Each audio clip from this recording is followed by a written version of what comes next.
چھوڑا شاہ نے جنگل بسانے کے لیے، ظہور کو زینب سے جا ملنے گئے گھر میں حسین،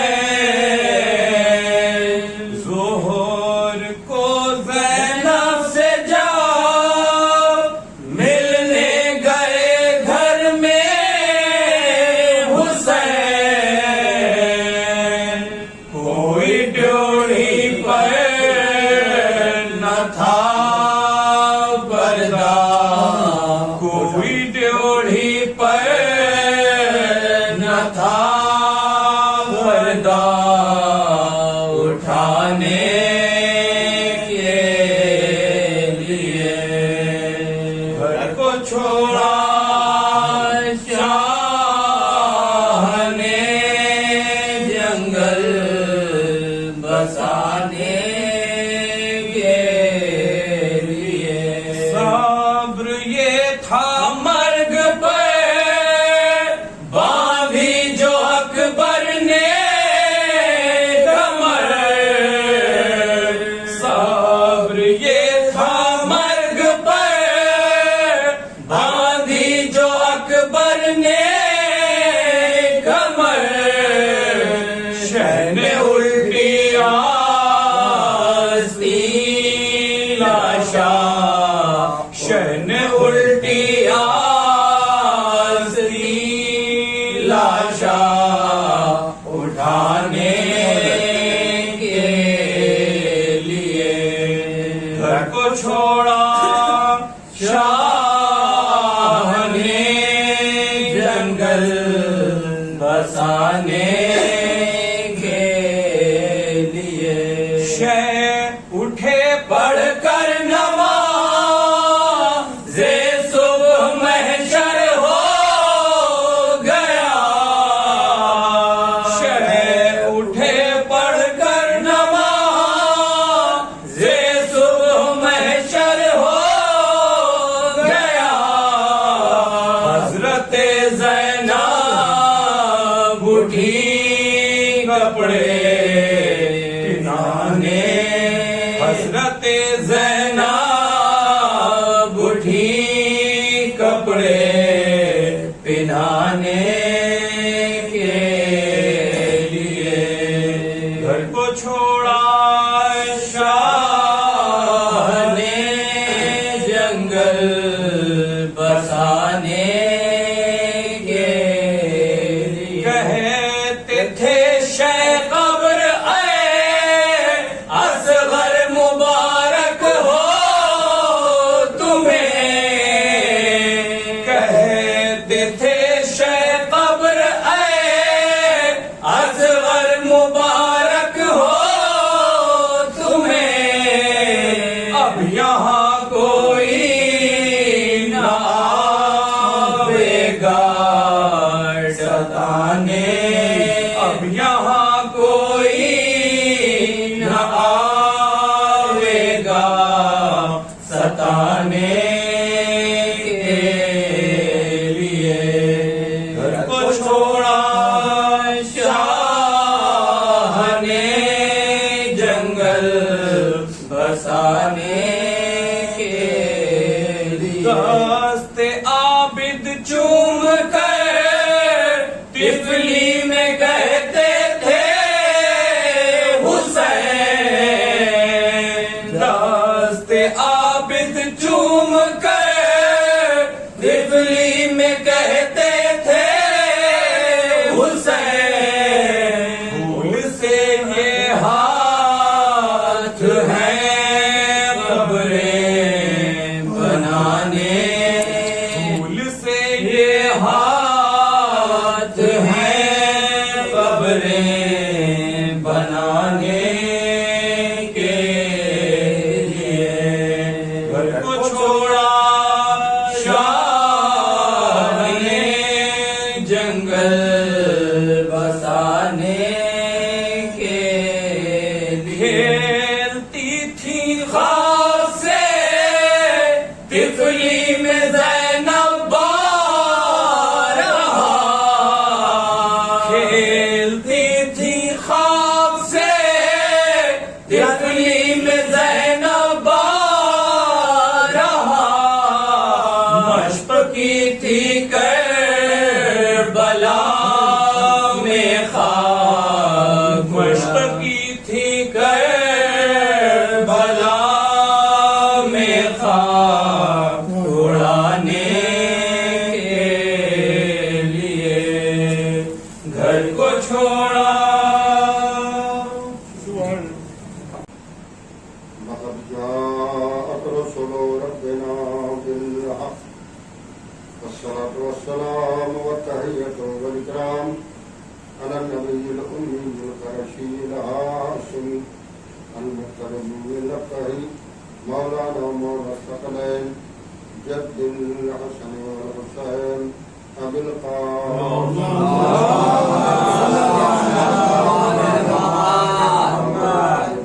الطاهرين المعصومين المنذوبين المنتجبين المنتقبين ولعنة الله على أعدائهم وقتلتهم وغاشمي حقوقهم ومنكر فضائلهم أجمعين من الآن إلى قيام يوم الدين أما بعد فقد قال الله سبحانه تبارك وتعالى في كتابه الكريم وقوله الحق بسم الله الرحمن الرحيم إني عبد الله آتاني الكتاب وجعلني نبيا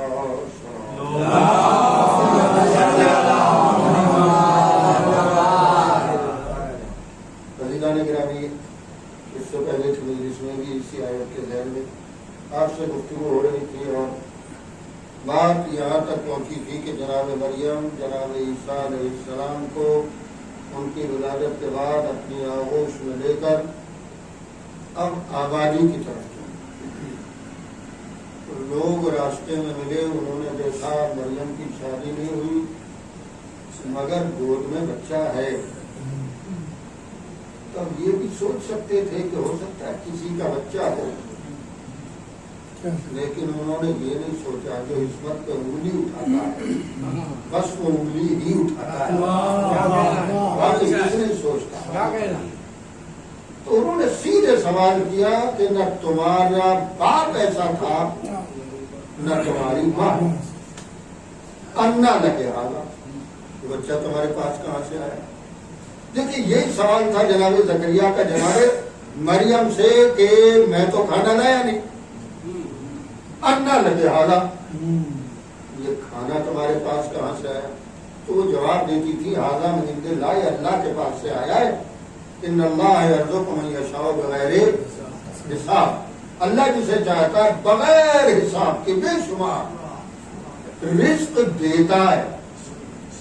بالکل انہی لفظوں میں سوال یہاں اس قوم نے کیا ہے جناب مریم سے، انا لگے حاضہ، یہ بچہ کہاں سے آیا؟ تو جواب اس کا بھی تو وہی ہے کہ یہ اللہ کے یہاں سے آیا ہے، جواب کچھ اور تھوڑی ہے۔ مگر جناب مریم نے یہ جواب دیا نہیں،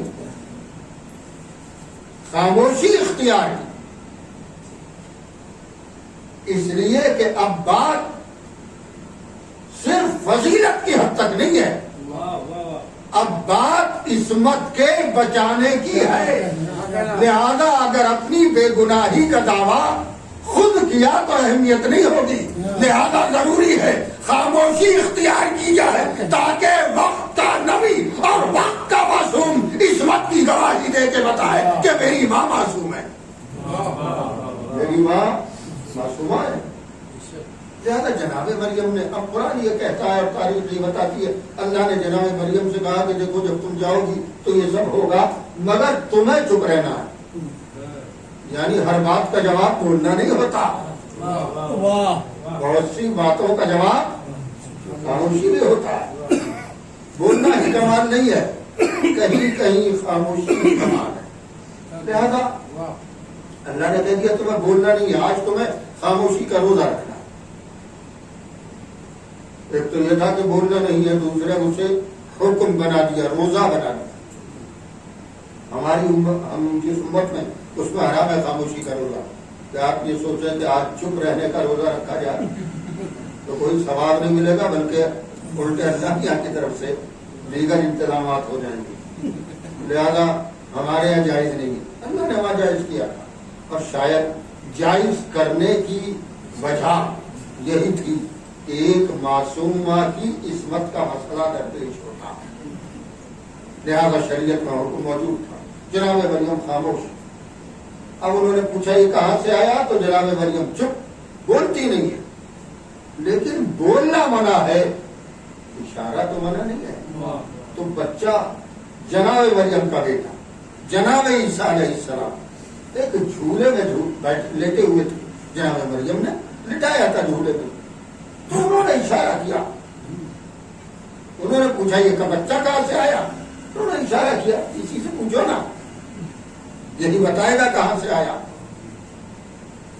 انہوں نے بڑے تعجب سے کہا کیسا نکلے وہ من کانا فی البحر سمیہ، وہ بچہ جو جھولا جھول رہا ہے، ہم اس سے کیسے باتیں کر سکتے ہیں.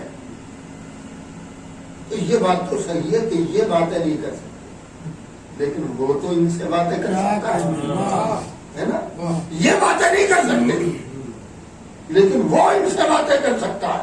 لہذا وہ جو باتیں کر سکتا تھا اس نے فوراً اپنی ماں کی عصمت کی گواہی دی، مگر یہ کہہ کے نہیں کہ میری ماں معصومہ، یہ نہیں کہا. میری ماں بے گناہ ہے، یہ نہیں کہا. میں انی عبداللہ، میں اللہ کا بندہ ہوں. آتانے الکتاب، مجھے اللہ نے کتاب دی ہے. وجعلنی نبیہ، اور مجھے نبی بنایا ہے. بتا دیا جناب موسیٰ نے، جناب عیسیٰ نے، اللہ کے نبی کے والدین یا پورا خاندان کبھی ایسے گناہوں میں مبتلا نہیں ہوتا جو ان کے کردار کے لیے دھبا بنا. جی آپ 3 دعوے کیے. اچھا انہوں نے بھی خاموشی سے گردن جھکائی، چلے گئے. اس لیے کہ جانتے ہیں جب نبی ہے اور اب دلیل مانگنے کی کیا ضرورت ہے. تو جھولے میں بول رہا ہے، تو جو جھولے میں بولے اس کے نبی ہونے میں کوئی شک نہیں ہے. لہٰذا خاموشی سے چلے گئے. ہمیں 2 جگہ ملتا ہے.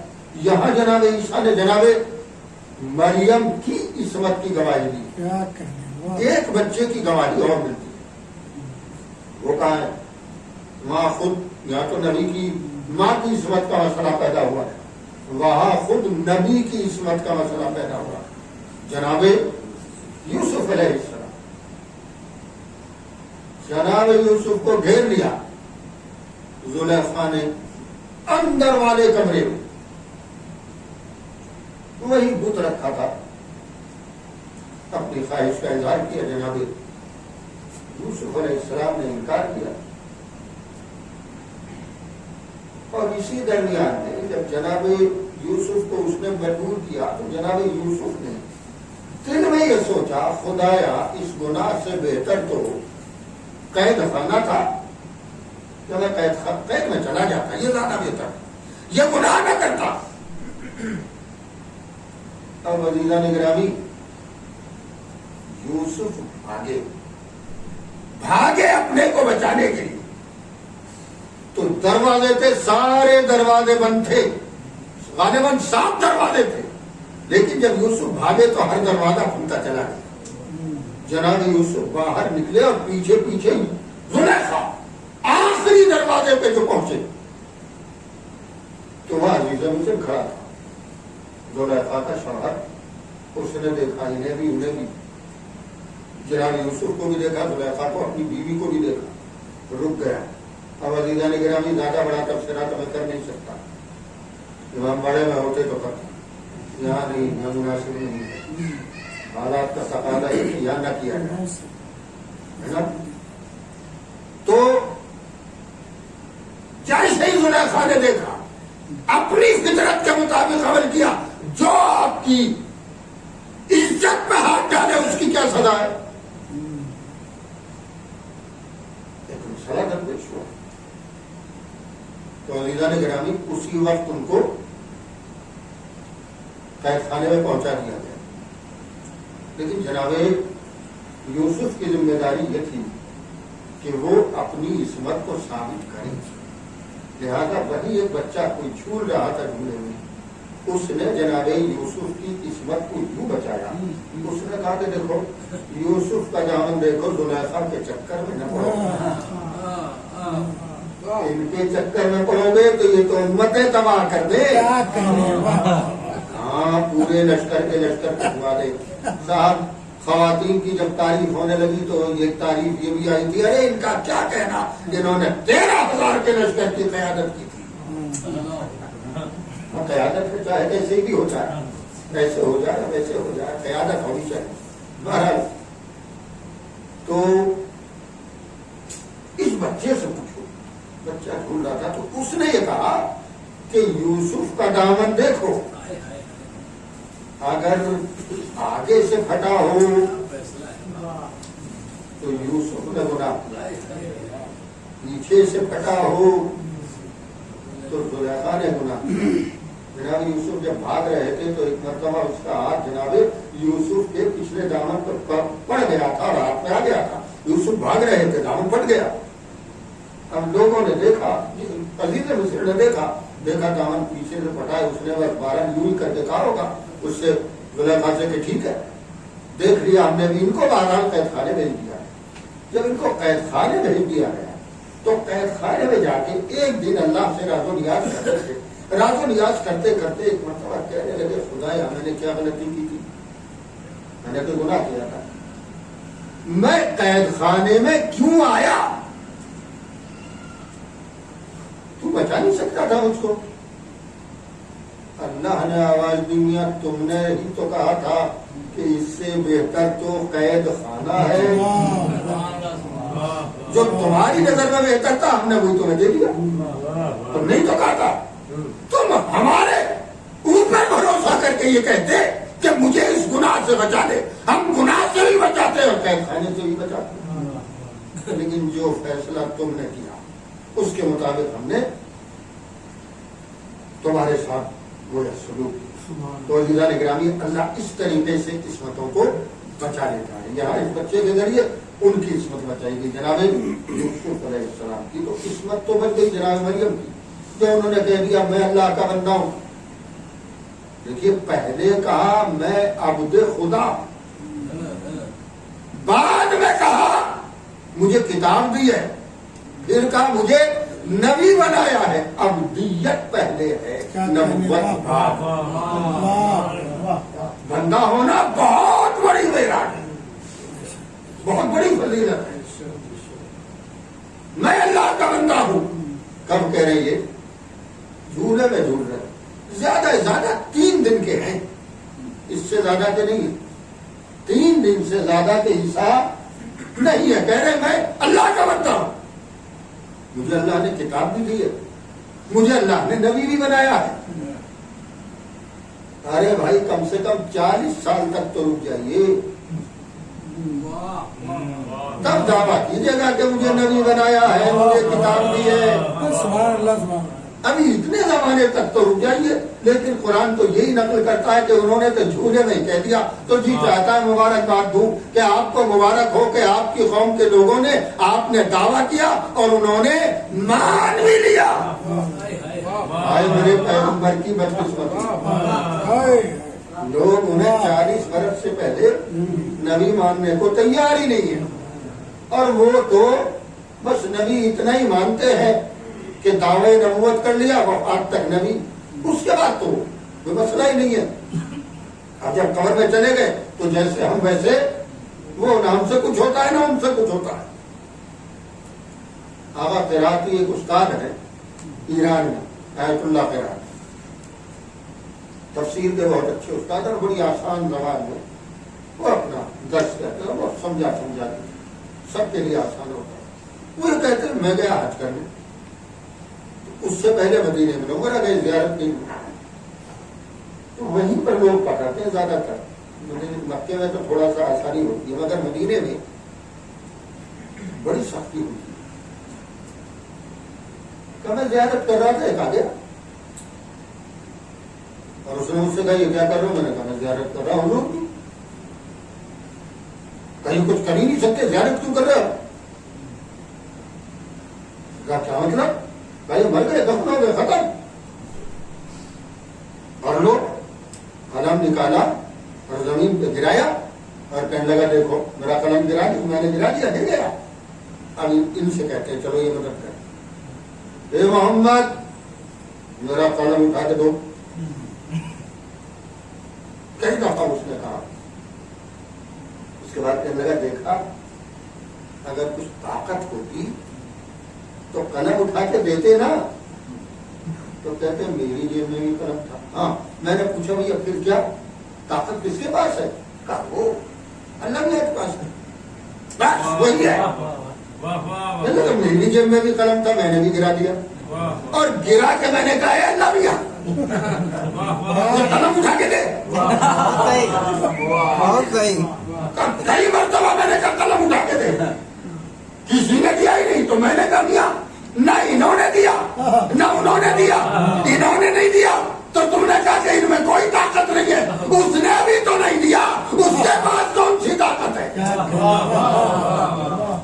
ظاہر سی بات ہے نبی بھی بس اتنا ہی مانا ہے، وہ تو مجبوری ہے.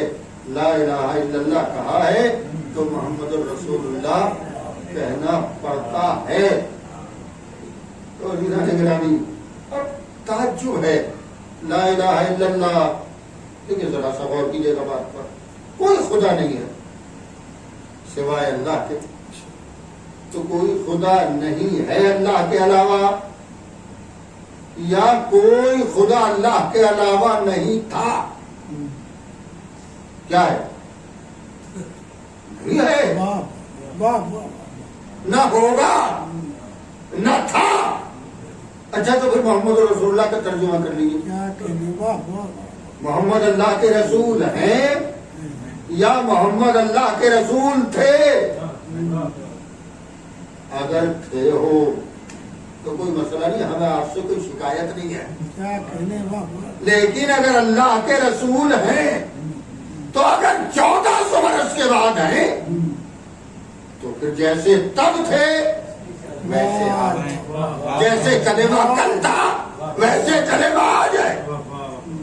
لیکن عزیزان گرامی اہل بیت علیہ السلام سے عداوت کا نتیجہ یہ ہے کہ انسان حقیقتوں سے دور ہونے لگے. ورنہ فضائل پیغمبر، فضائل آل محمد علیہ السلام بے انتہا. عزیزان گرامی جناب عیسیٰ نے دعویٰ کر کہ میں اللہ کا بندہ ہوں، اللہ نے مجھے کتاب دیا اور مجھے نبی بنایا، مگر فقط دعویٰ رہا.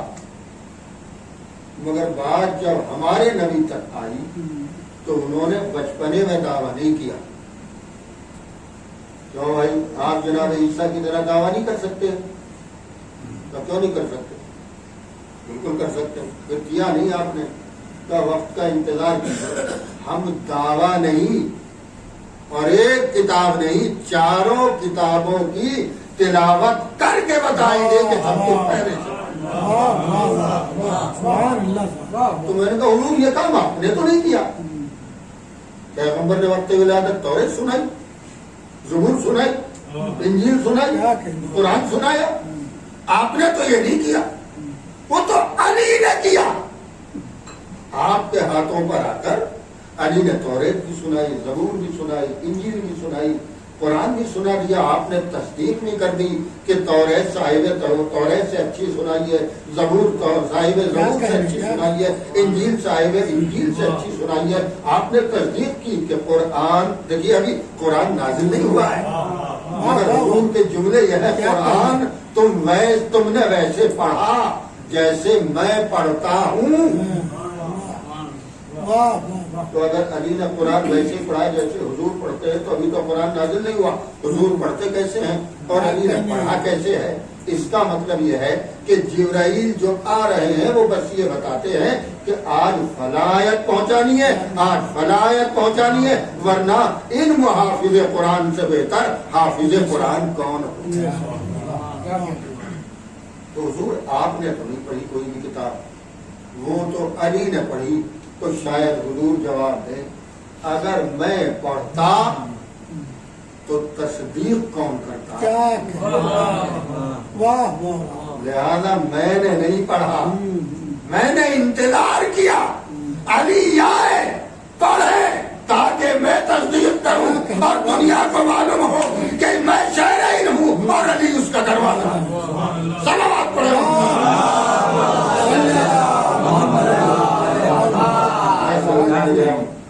گرمی ہے، شدید گرمی، لیکن یہ آزاداری امام حسین علیہ السلام کا معجزہ ہے۔ نہ گرمی مجلسوں کو روکتی ہے، نہ گاڑی میں رکاوٹ پیدا کرتی ہے، نہ سردی رکاوٹ پیدا کرتی ہے، کوئی موسم رکاوٹ پیدا نہیں کرتی۔ اصلاً حالات رکاوٹ پیدا نہیں کرتے، کیسے جانا؟